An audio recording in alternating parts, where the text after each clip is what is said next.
এতিয়া যিটো পৰিস্থিতি এইটো অত্যন্ত উদ্বেগজনক আৰু আমি সকলোকে শান্তি শৃংখলা বৰ্তাই ৰাখিবৰ কাৰণে আহ্বান জনাইছোঁ আৰু আমি দেখিছোঁ যে এই বিষয়টো এটা দীৰ্ঘদিনীয়া বিষয় বিশেষকৈ ভূমিৰ সমস্যা বা ভূমিৰ অধিকাৰ ইয়াক লৈ বিশেষকৈ যিসকল জনজাতিৰ ৰাইজ আছে খিলঞ্জীয়া ভূমিপুত্ৰ থলগিৰি সকলোৱে অতি চিন্তিত সেইকাৰণে ভূমিৰ অধিকাৰ বিচাৰি বা ভূমিৰ অধিকাৰ আনে কাঢ়ি লৈ যোৱা বিষয়বোৰত অতি সেন্সিটিভ এটা মাইণ্ডছেট লৈ সকলোৱে বিভিন্ন সময়ত সংগ্ৰাম কৰি আহিছে অতি এই গোটেই বিষয়টোক লৈ আমি সকলো চিন্তিত হৈ আছোঁ আৰু সেইকাৰণে এই যে সুৰে বিভিন্ন বহুজাতিক কোম্পানীক মাটি দি দিছে বহুতে আমাৰ মাটি কাঢ়ি লৈ গৈছে এইবোৰক লৈ সকলো ঠাইতে ইয়াৰ বিৰুদ্ধে সংগ্ৰাম অব্যাহত আছে আৰু শেহতীয়াকৈ কাৰ্বি আংলঙত যিসকল ব্যক্তিয়ে এই সংগ্ৰামত বিশেষকৈ ভূমিৰ অধিকাৰ কাৰ্বি ৰাইজে তাৰ থলুৱা বাসিন্দাই পাবৰ কাৰণে বা বেলেগে কাঢ়ি লৈ যোৱাৰ সম্পৰ্কত তেওঁলোকে প্ৰতিবাদ সাব্যস্ত কৰিছিল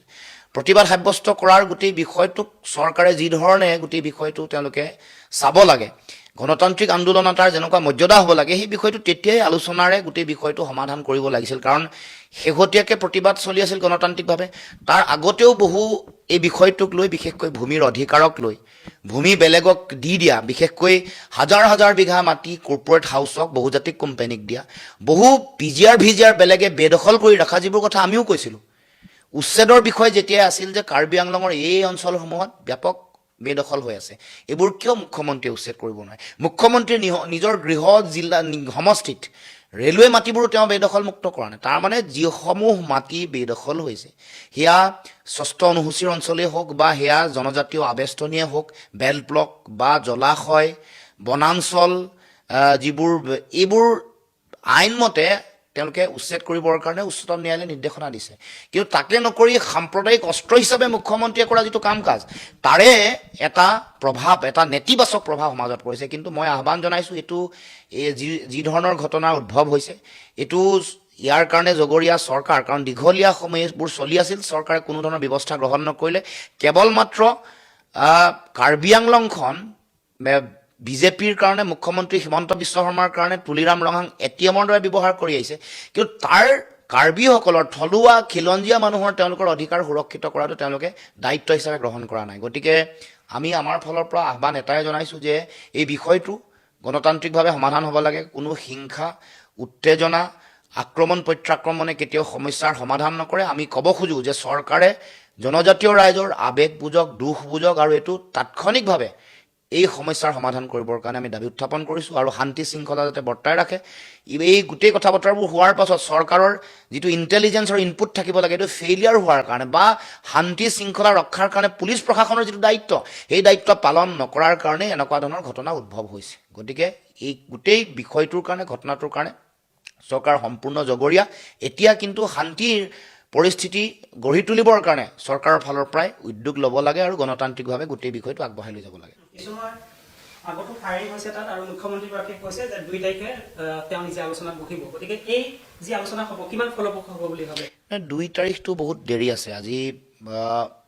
23 তাৰিখ গতিকে এই দীঘলীয়া এটা পৰিক্ৰমা উত্তেজনা চলি আছে যোৱাকালি যিটো পৰিৱেশ হ'ল বা আজিও যেনেকুৱা ধৰণৰ পৰিস্থিতি এটা উদ্ভৱ হৈছে এইটোৰ তাৎক্ষণিক নিয়ন্ত্ৰণৰ দায়িত্ব কিন্তু চৰকাৰৰ এতিয়া আমি শুনিবলৈ পাইছোঁ মন্ত্ৰীৰ মুখতো যে ষষ্ঠ অনুসূচীত মাটিৰ বিষয়টো এইটো তাৰ স্থানীয় প্ৰশাসনৰ যিখন কাউন্সিল আছে তেওঁলোকৰ বিষয় বুলি কৈছে কিন্তু যিহেতু গাৰ্জেন যিহেতু আছে দিছপুৰত আমাৰ ইয়াত থকা যিবোৰ কাউন্সিল আছে তেওঁলোকৰ নিশ্চয় তাত যদি এনেকুৱা ধৰণৰ শান্তি শৃংখলাৰ পৰিৱেশ আহে ভূমি সম্পৰ্কীয় কথা আহে তেওঁলোকেও নিশ্চয়কৈ উদ্যোগটো ল'ব লাগিব ব্যৱস্থা গ্ৰহণ কৰিব লাগিব গতিকে এই ক্ষেত্ৰত চৰকাৰৰ প্ৰতি আমাৰ আহ্বান যে আপোনালোকে এই গোটেই বিষয়বোৰক যাতে কোনো কাৰণতে মানে পেলাই নাৰাখি বা এইবোৰ সমস্যাৰ এইবোৰ যিটো যিটো সমস্যা জেনুইন মানুহৰ যিটো কনচাৰ্ণ মানুহৰ শংকা ভয় এইটো গুৰুত্ব সহকাৰে উপলব্ধি কৰক আমাৰ মাটি নাথাকিলে জাতি নাথাকে এইটো কথা আমি বহুবাৰ সংবাদমেলত কৈ আহিছোঁ 50,000 মাটি আমাৰ খিলঞ্জীয়া 6 শিডিউল এৰিয়াৰ জনজাতীয় আবেষ্টনীৰ মাটি জনজাতীয় অঞ্চলৰ মানুহ মাটি যেতিয়া আপোনালোকে দিবলৈ ওলাইছে তেতিয়া আমি কৈছিলোঁ যে এটা ভয়ংকৰ পৰিৱেশ ভৱিষ্যতে হ'ব আমাৰ যিসমূহ পিজিআৰ যিবোৰ আছে যিবোৰ বেদখল কৰি আছে বিভিন্ন ধৰণে বেআইনীভাৱে সেইবোৰ আপোনালোকে উচ্ছেদ নকৰি সেইবোৰ মানে উচ্চতম ন্যায়ালয়ৰ নীতি নিৰ্দেশনা মতে কাম কাজ নকৰি আপোনালোকে সাম্প্ৰদায়িক মেৰুকৰণৰ ৰাজনীতি কৰিবৰ কাৰণে কৰা কামৰ কাৰণে আজি এইটো পৰিৱেশ হৈছে এইটো মনত ৰাখিব গতিকে মুখ্যমন্ত্ৰীক আহ্বান জনাইছোঁ, এতিয়া আপোনালোকে এই বিষয়টোক লৈ কোনো ধৰণৰ বোকা ছটিওৱা ৰাজনীতি নকৰি